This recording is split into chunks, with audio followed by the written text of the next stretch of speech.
mtu yoyote. Hapana. Sasa ulokole gani ambao unakuzuia usionane na mtu yoyote, ana wewe peke yako tu? Hauna. Anza kukemea huko hali. Maana Mungu wetu ni wa umoja. Haleluya. Na maana akasema iweni wamoja. Haleluya. Dalili nyingine hapa sasa. Kupenda kuvaa mavazi ya nusu uchi. Wengine wanasema kwamba tunaenda na utandawazi. Yaani hilo ni pepo kabisa, ni pepo, kemea kwa jina la Yesu.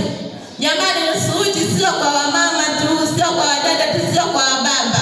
Na wababa pia mnavaa nusu uchi. Nusu uchi uko wapi? Anavaa suruali naishi hapa. Tunaona vitu vya huku.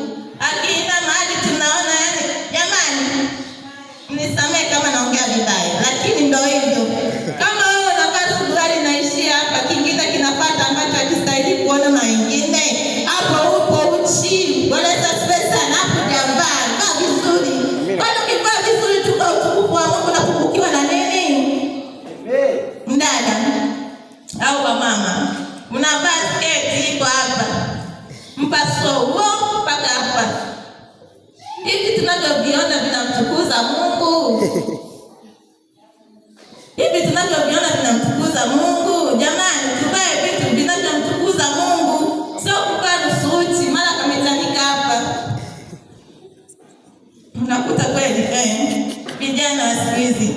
Jamani, umaskini tunaotaka wenyewe, ananunua suruali akimetanika hapa. Ikatanika na hapa gotini. Hapa anajiita msela mwenye pesa. Hivi kweli mwenye pesa unavaa nguo iliyochanika? Yaani imechanika hivi kama tu ninanileni kisasa. Jamani, kama wewe unakuwa unavaa nguo iliyochanika, hebu kaenda ukaitupe kabisa. Imechanika hivi kweli, imechanika. Unajiita kwamba unaenda na kisasa. Hapana. Hata wamama wadada wengine yupo ana suruali yake anayosafiria. Ukiona inakampa imechanika hapa. Tunaona hapa. Imechanika hapa ikaenda kachanika na chini. Pala anajiita kwamba yeye ni dada wa mjini. Haleluya. Amen. Kwa hiyo mavazi yetu ya stahili yaenende kama Mungu wetu alivyo mtakatifu, na hivyo na sisi tuwe watakatifu. Hata mavazi yako unayoyavaa yatambulishe kwamba mtu kweli ameokoka. Haleluya.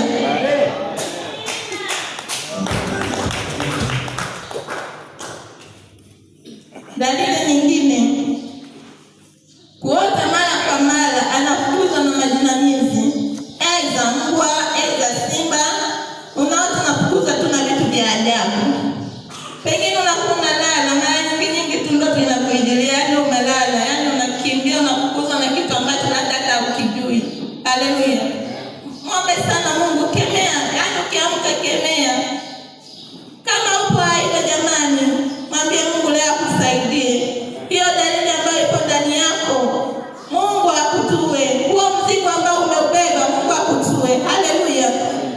Hata wao ndio wasema kwamba wanavaa nusu uchi. Pengine wao hawapendi, ila wanajikuta tu kwamba wanaenenda vile vile. Hawajui kama kwamba wanatumikishwa. Haleluya. Hivi unaweza ukaishi katika utumwa bila kujua kama kwamba unatumikishwa. Mfano, kulikuwa na mtoto mmoja alipotea. Mama yake wako kwenye sehemu na watu ni wengi. Mama yake akamwambia, mwanangu kaa hapa na kukuta, kaenda ushuni. Mtoto yule akakaa. Alipokaa kumbe akaona mama yake anachelewa kuja. Kaenda kujichanganya kwa watu wengine. Mama yake aliporudi kaanza kumtafuta. Mwanangu, jamani, mwanangu yuko wapi? Namtafuta. Kaenda kutangaza na kule mbele.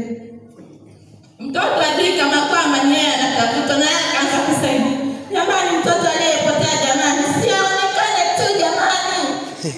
Kumbe